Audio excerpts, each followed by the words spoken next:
Jusqu'à preuve du contraire, les extraterrestres ont toujours relevé de la fiction, qu'il s'agisse de créatures bienveillantes ou malveillantes. Et pourtant, sur Terre, ils ne cessent de nous intriguer. Il me semble peu probable que nous soyons la seule planète à abriter la vie. Grâce au télescope spatial James Webb, nous découvrons sans cesse de nouvelles planètes potentiellement habitables. Je serais prêt à parier que de mon vivant, nous décèlerons un indice, voire une preuve de vie extraterrestre. Supposons que des aliens existent et qu'ils soient aussi curieux que les humains. Que se passerait-il s'ils tentaient un jour d'entrer en contact avec nous ?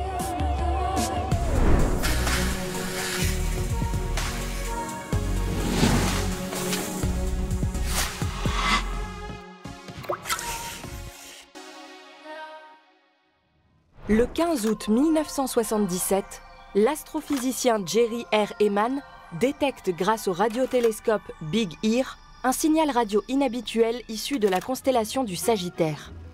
Ce signal diffère de tous ceux enregistrés jusqu'alors. Le scientifique n'en croit pas ses yeux. S'agirait-il d'un message envoyé par des aliens ? L'astrophysicien a été tellement stupéfait par cette découverte qu'il a noté « Waouh » juste à côté. Et c'est d'ailleurs ce qui a donné son nom au signal.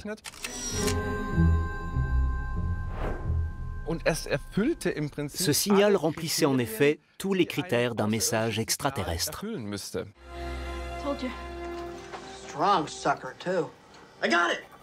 Dans le film Contact, la radioastronome Ellie Arroway détecte un signal similaire, qui se distingue nettement du fond diffus cosmologique. Mais qui a bien pu envoyer ce mystérieux signal ?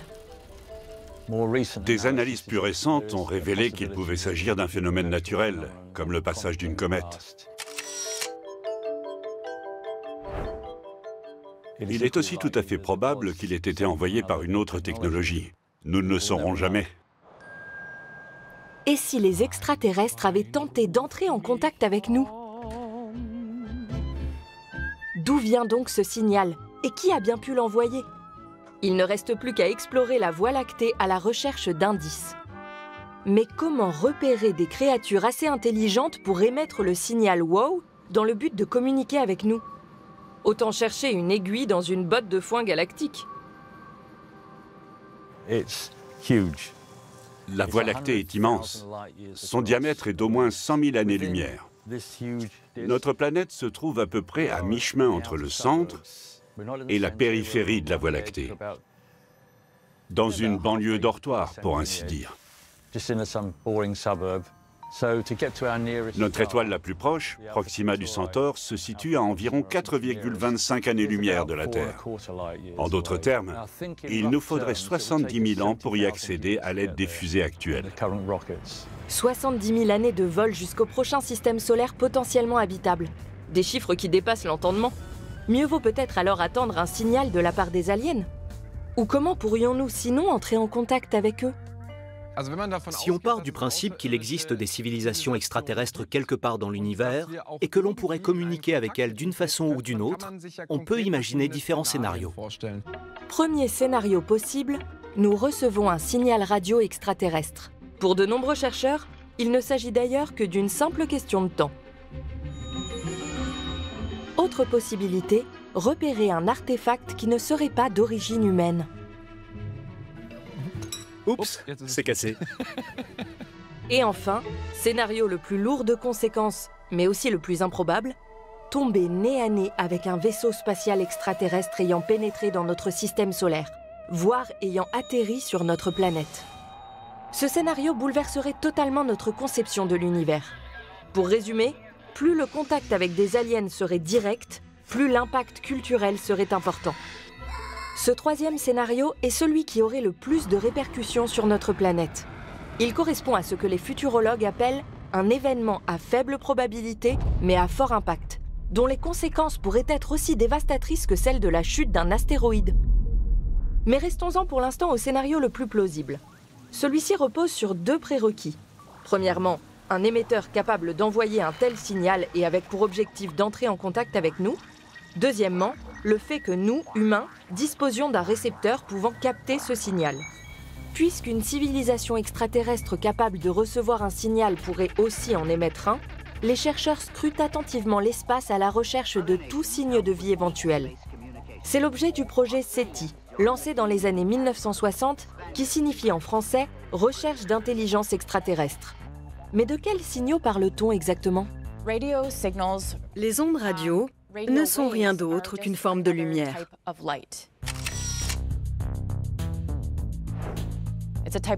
C'est un type de lumière que nos yeux sont incapables de percevoir et qui se déplace comme n'importe quel rayonnement électromagnétique, un terme un peu pompeux pour désigner la lumière. Les crêtes des ondes sont beaucoup plus espacées. La longueur d'onde de ces signaux radio peut être très grande, allant de quelques millimètres à la taille d'un immeuble, voire plus encore. La capture d'un signal, en particulier d'un signal non directionnel, donc différent d'un laser, nécessiterait l'utilisation d'un télescope très puissant. Pour capter un message extraterrestre venu de très loin, la taille des télescopes joue un rôle décisif. Plus ils sont grands, plus leur performance est accrue. C'est pour cette raison que le réalisateur du film Contact a choisi de mettre en scène l'Arecibo, à l'époque le plus grand radiotélescope au monde, situé sur l'île de Porto Rico. Avec ses 300 mètres de diamètre, il rendait la capture de signaux extraterrestres plus crédible. Cette maquette est très importante parce que ce télescope s'est effondré en 2020. Il s'agissait d'un appareil utilisé dans le cadre du SETI avec le télescope de Green Bank pour rechercher des signes de vie extraterrestres et des petits hommes verts. Il existe un message assez célèbre que les humains ont envoyé dans l'espoir qu'il soit capté par des aliens. C'est le fameux message d'Arecibo. Ce signal radio a été envoyé en 1974 lors de l'inauguration du télescope comme premier message ciblé vers l'espace. Si des aliens venaient à le recevoir et à le déchiffrer, ils verraient des images pixelisées contenant des informations sur les humains, ainsi que sur la position de la Terre dans l'univers. Supposons qu'un tel signal parvienne jusqu'à une planète habitable. Les aliens le percevraient-ils pour autant comme un message? Car pour cela, encore faudrait-il qu'ils connaissent notre langue. Ou existe-t-il des codes universellement compréhensibles, reposant sur les lois de l'univers? Les mathématiques pourraient-elles nous être utiles? Nos mathématiques sont basées, par exemple, sur le fait que nous possédons 10 doigts, ce qui ne serait pas forcément le cas des destinataires du message. C'est un peu comme si j'écrivais un message en anglais, en espérant qu'il soit compris par mes interlocuteurs. Imaginons que les extraterrestres soient tout de même réceptifs à nos mathématiques et qu'ils réussissent à déchiffrer notre message. Que souhaiterions-nous leur communiquer? Simplement leur signaler notre existence? Ou faudrait-il aller encore plus loin? Après tout, certains messages ont déjà fait l'objet de malentendus sur Terre. Devons-nous vraiment envoyer ces messages? Cela soulève une question d'ordre éthique, car ces signaux vont parcourir de très longues distances et cela prendra énormément de temps. Si quelqu'un le recevait et y répondait, ce serait aux générations futures de gérer ça. Mieux vaut donc éviter d'envoyer des messages dans l'immensité obscure de l'espace? Si vous vous trouvez dans une forêt sombre la nuit et que des prédateurs rôdent aux alentours, la dernière chose à faire est d'attirer l'attention sur vous, car vous pourriez avoir de mauvaises surprises, des ours, des pumas ou d'autres bêtes féroces prêtes à dévorer la proie appétissante que vous êtes. Se pourrait-il qu'il y ait une autre forme de vie dans l'univers et que celle-ci soit potentiellement supérieure à nous? Tout cela suscite certaines peurs dans notre inconscient. La peur, par exemple, de ne pas être en position de conquérant mais de conquis semble profondément ancrée dans notre mémoire collective. Un petit saut dans l'histoire nous montre à quel point les choses ont mal tourné lorsque de nouvelles civilisations ont été découvertes. Pensons à Christophe Colomb, plus avancé technologiquement que les peuples indigènes, et à ses successeurs. À commencer par Hernán Cortés, qui a brutalement réduit les Aztèques en esclavage. Alors devrions-nous y réfléchir à 2 fois avant d'envoyer des messages dans l'espace? Si nous décidons de le faire, il nous faut un motif solide, car cela reviendrait à révéler notre position dans l'univers. Alors devrions-nous prendre cette initiative, ou plutôt attendre un éventuel signal de leur part avant de nous manifester? Si nous restons passifs, tout le monde restera silencieux et les centaines de civilisations potentiellement présentes dans l'univers ignoreront l'existence des unes et des autres. Cela dit, n'envoyons-nous pas déjà depuis plus d'un siècle des signaux radio divers et variés vers l'espace via d'innombrables appareils sur Terre? Imaginons que cet objet soit une radio ou une technosphère, englobant l'ensemble des signaux utilisés par les humains pour communiquer entre eux. Certains de ces signaux quittent la Terre et parcourent des distances intergalactiques. Cependant, à mesure que la distance augmente, la puissance de ces signaux diminue de manière exponentielle. Mais même un signal radio affaibli renferme toujours un message. Qu'ils parviennent à le décoder ou non, les destinataires sauront que ce signal a été émis par une autre technologie. Le message d'Arecibo ne devrait pas atteindre sa destination avant 25 000 ans, tandis que d'autres signaux mettront moins de temps à parvenir à leur but. Reste à savoir si les humains se souviendront encore de leur existence d'ici là. Si nos messages voyagent pendant de longues années, ne risquons-nous pas d'être confrontés à un problème de synchronisation? Rien qu'avec un message dans une bouteille, c'est déjà compliqué. Car pour le recevoir, encore faut-il être au bon endroit au bon moment. Si l'on part du principe qu'une civilisation extraterrestre émet des signaux radio pour attirer délibérément l'attention sur elle et augmenter nos chances de les capter, on peut donc en déduire qu'elle les diffuse en continu. Il est possible que nous soyons passés à côté de ces signaux, que nous n'ayons pas encore reçu de message, ou qu'il n'existe tout simplement aucun extraterrestre et donc aucune émission possible. Chacune de ces options reste envisageable. Mais il est difficile de trancher, d'autant que les scientifiques savent pertinemment que sans preuve, il ne peut s'agir que de suppositions. En d'autres termes, le fait de ne pas avoir encore reçu de message ne signifie pas pour autant qu'aucun signal ne nous a été envoyé. Imaginez que vous receviez un message sans savoir qui vous l'a envoyé. Pourriez-vous le comprendre sans en connaître l'expéditeur? En 1977, nous avons envoyé des colis aux extraterrestres avec les sondes Voyager, remplis de messages de notre part, sans qu'ils sachent que nous en étions les auteurs. Et s'ils ouvraient un de ces paquets? Comment pourrait-il déchiffrer ce disque vinyle? Les disques d'or des sondes Voyager sont d'une certaine manière des artefacts extraterrestres. Ils représentent également une sorte de capsule temporelle, renfermant des éléments de la vie sur Terre à l'époque. Ces disques contenant différentes images et sons peuvent résister pendant 500 millions d'années grâce à leur support en cuivre recouvert d'or. C'est l'astronome américain Carl Sagan qui a eu cette idée de disque, qu'il qualifiait de bouteille à la mer cosmique. Reste à savoir si les extraterrestres comprendront les messages qu'ils contiennent. Bonjour tout le monde. Herzliche Grüße an alle. Outre des messages de salutation, des sons terrestres et les ondes cérébrales d'une jeune femme amoureuse, les disques contiennent principalement de la musique. Mais les aliens seraient-ils capables de la comprendre? Nous avons envoyé des informations complexes, manifestement créées par une forme d'intelligence. Le langage et la musique vont presque de pair lorsqu'on observe les lignes mélodiques. Il est difficile de savoir si les aliens percevraient les émotions véhiculées par la musique de la même manière que nous. En outre, les destinataires auraient aussi besoin d'un tourne-disque pour lire le vinyle. Or, celui-ci n'a pas été inclus. À vrai dire, l'envoi de ces paquets constitue déjà un message en soi, à savoir « Coucou, on est là ». Il est peu probable que des extraterrestres réceptionnent un jour nos disques, et encore moins qu'ils parviennent à en décrypter le contenu.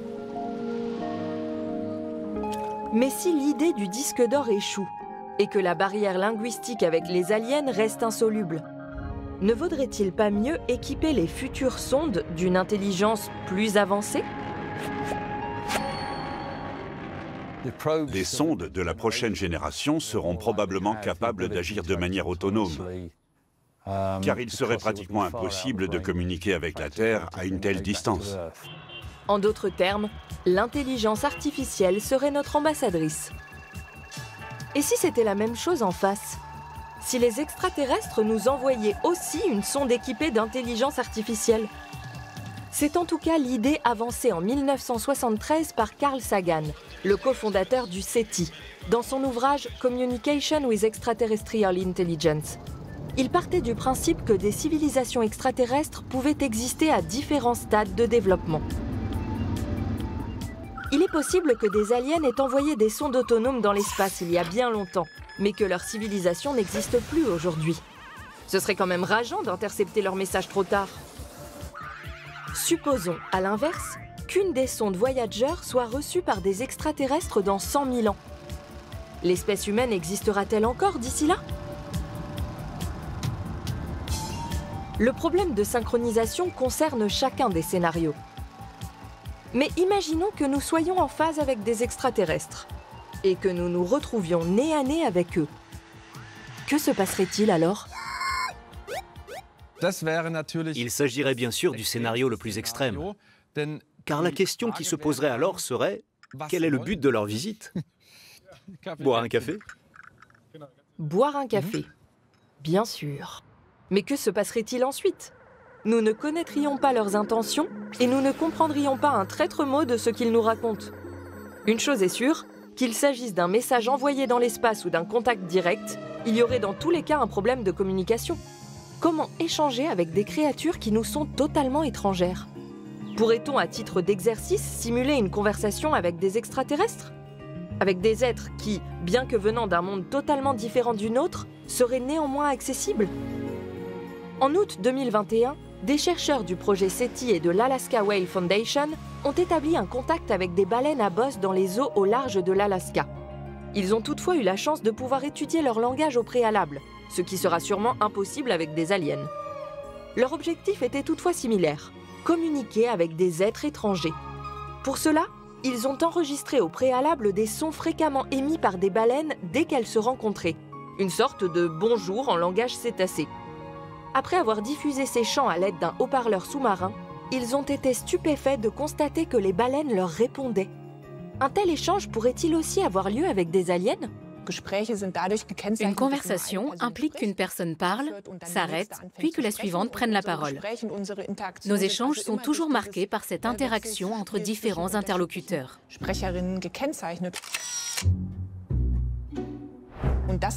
En sociolinguistique, on appelle cela un tour de parole. Lors de cette tentative de communication avec les baleines, on a constaté que les cétacés semblaient fonctionner de la même manière, d'où leur réaction à ce signal. La baleine à bosse Twain a répondu plusieurs fois aux sons diffusés par les chercheurs. Mais comme ils ne maîtrisaient pas le langage des cétacés, ces derniers n'ont rien pu dire de plus. Il ne leur restait donc plus qu'à analyser la réponse de la baleine. Et c'est probablement ce que feraient les extraterrestres s'ils venaient un jour à déchiffrer nos disques d'or. Tout langage, qu'il s'agisse du chant d'un oiseau, de celui d'une baleine ou encore de notre propre langue, repose sur un code commun. L'émetteur et le récepteur doivent donc le maîtriser pour pouvoir interagir et se comprendre. Le problème, c'est qu'aucun chercheur à bord du navire ne maîtrisait ce code. Résultat, la répétition du même son a excité et frustré la baleine Twain, qui a fini par s'éloigner. Cette expérience est néanmoins un bon début. En apprenant à communiquer avec les baleines, les humains acquièrent de précieuses connaissances sur la manière de s'adresser aux extraterrestres, de déchiffrer leurs réponses et surtout d'établir un contact avec eux. La conversation avec les baleines, qui s'est pour l'heure soldée par un échec, a mis en évidence un autre problème que nous pourrions rencontrer avec les aliens. Notre manière de communiquer est fortement influencée par notre corps. Notre perception du monde est étroitement liée à la position de notre corps. Nous nous tenons debout, notre tête est en haut et non en bas. Et nous assimilons de nombreuses choses qui nous entourent en fonction de l'orientation de notre corps. Mais que se passerait-il si les extraterrestres avaient une apparence totalement différente? Nous avons toujours eu les idées les plus étranges à leur sujet, mais aucune vraie piste pour nous aider à déchiffrer leur langage. Il pourrait être difficile de comprendre les intentions des extraterrestres, parce qu'on aurait tendance à les interpréter à travers le prisme de notre propre culture. Un premier contact pourrait-il échouer par manque de vécu commun? Parce qu'ils seraient tout simplement trop différents de nous? Je pense que nous serions extrêmement déconcertés par cette rencontre. En sociologie, on parle d'étranger maximal, à savoir une entité si différente de tout ce que l'on connaît qu'il nous serait impossible de la ranger dans une case. Et pourtant, nous partons du principe qu'il pourrait s'agir d'individus capables de communiquer et d'interagir avec nous. Et si les aliens étaient tellement différents de nous que nous soyons incapables de décrypter leur langage, voire de l'identifier comme tel? Et si nous ne nous rendions même pas compte qu'ils tentaient de communiquer avec nous? Et s'ils étaient une sorte de masse gélatineuse? Dans un premier temps, je commencerai par les observer, pour identifier leur forme. Je serais également tentée de les toucher.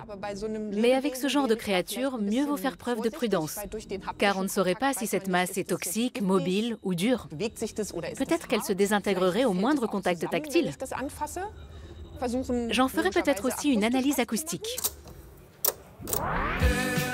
Ces réflexions autour de cette masse gélatineuse montrent que face à un étranger maximal, nous chercherions avant tout à comprendre son mode de communication et à lui montrer le nôtre. Le film Premier Contact de Denis Villeneuve a mis en lumière le rôle que pourrait jouer le contact physique lors d'une première rencontre avec des aliens. Dans le scénario, la linguiste Louise est recrutée pour communiquer avec les heptapodes, des créatures extraterrestres à 7 tentacules. Le premier contact avec les extraterrestres, notamment lorsque les chercheurs pénètrent dans le vaisseau, est empreint de peur et d'appréhension. Le fait de se rapprocher des heptapodes, comme le fait la linguiste dans le film, vise d'abord à réduire la distance entre les humains et les aliens, et à montrer à ces derniers que la scientifique souhaite communiquer avec eux. Mais cette première rencontre est inévitablement marquée par la peur.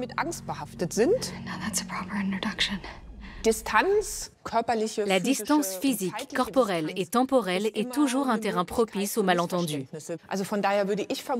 C'est pourquoi je pense, même si ce n'est que mon opinion personnelle, qu'il serait préférable qu'humains et aliens se voient et s'entendent sans passer par l'intermédiaire de la technologie.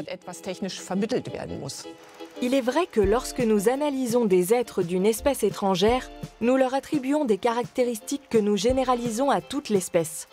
Un extraterrestre ferait-il la même chose après s'il observait l'un ou l'autre d'entre nous? Avant d'entrer en contact direct avec des créatures étrangères, nous devrions d'abord nous mettre d'accord. Qui parmi nous serait le mieux placé pour représenter les humains face aux aliens? Qui est-ce que je choisirais? Peut-être le Dalai Lama. Une personne issue d'un peuple indigène. Jane Goodall et David Attenborough, parce qu'ils sont tous les deux de bons orateurs et qu'ils se soucient beaucoup de la nature. Frank Zappa, parce qu'il parlait avec beaucoup de bon sens et qu'il avait clairement la musique dans l'âme. Est-ce justement là le problème des humains? Être incapable de se mettre d'accord?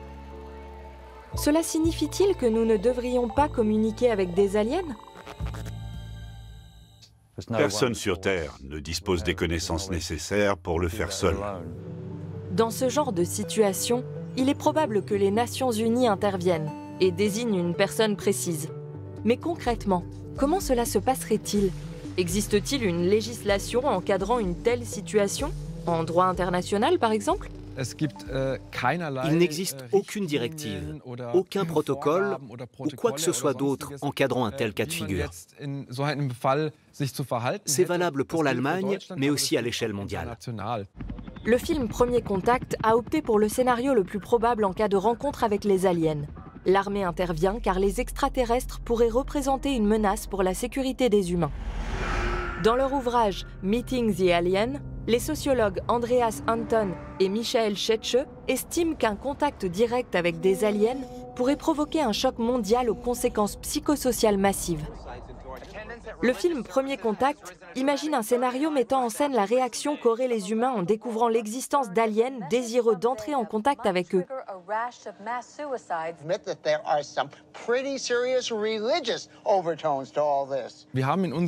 Dans nos analyses, nous avons réduit au minimum nos hypothèses sur le comportement ou les caractéristiques propres aux extraterrestres. Nous avons aussi constaté qu'une première rencontre comporterait d'énormes risques. Des risques qui proviendraient toutefois de nous, les humains, et de nos réactions. C'est la raison pour laquelle le SETI Post Detection Hub a été créé il y a quelques années. Tout simplement parce que nous n'avions aucun plan sur la manière de procéder ensuite. Depuis 2022, les chercheurs du SETI du monde entier se penchent sur cette question. Que se passerait-il si nous découvrions des aliens? Si un contact avait lieu, comment l'humanité devrait-elle réagir? En cas de détection d'un signal, le SETI Post Detection Hub recommande de rendre l'information publique uniquement lorsqu'il n'y a plus aucun doute scientifique sur l'existence d'une intelligence extraterrestre à son origine. Si un artefact était détecté, il serait examiné par précaution sur la Lune, qui ferait office de station de quarantaine. Après tout, celui-ci pourrait être rempli de virus ou de bactéries, susceptibles de représenter un danger pour les humains. Le SETI Post Detection Hub planche sur des recommandations destinées aux acteurs politiques. En cas d'urgence, ces derniers prendraient des décisions qui pourraient avoir des répercussions sur toute l'humanité. Pour le dire très simplement, je ne suis pas sûr que les humains soient suffisamment mûrs sur le plan civilisationnel pour vivre un tel événement. Et s'il ne leur faudrait pas plus de temps pour s'y préparer. Si nous savions que des extraterrestres allaient nous rendre visite, nous ferions mieux de mettre d'abord de l'ordre sur notre planète, de nous ressaisir et de nous attaquer sérieusement aux problèmes auxquels l'humanité est confrontée actuellement. Pour l'instant, il ne s'agit que de spéculation. Mais étant donné la découverte de milliers d'exoplanètes potentiellement habitables, la vie en dehors de la Terre ne semble plus tellement inconcevable. Entrerons-nous un jour en contact avec des aliens? Rien n'est moins sûr. Ce qui est sûr en revanche, c'est que réfléchir à une telle rencontre pourrait sans doute nous rapprocher un peu plus les uns des autres. Car peut-être que derrière cette quête d'extraterrestres, il y a avant tout une recherche de nous-mêmes.